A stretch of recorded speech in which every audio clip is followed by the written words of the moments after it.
العربية السعودية. كتب هذه القصيدة وهو كان يتعالج في لحظاته الأخيرة في أمريكا.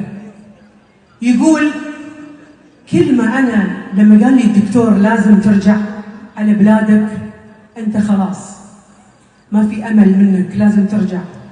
يقول كان يجيني طير في البلكونة وصغير وبردان وفي الثلج. يقول كل ما أشوف الطير يسأل الطير يقول له حزين من الشتاء ولا حزين من الظما يا طير؟ حزين من الشتاء ولا حزين من الظما يا طير؟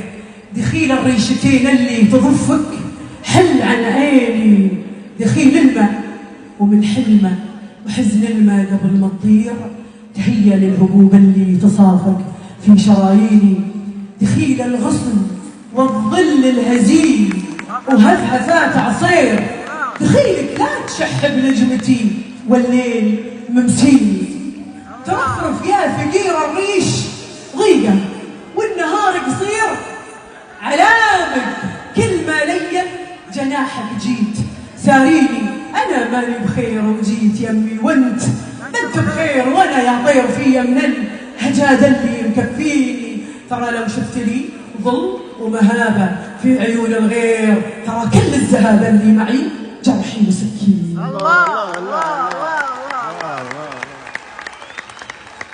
رحمة الله عليك، الله يرحمه.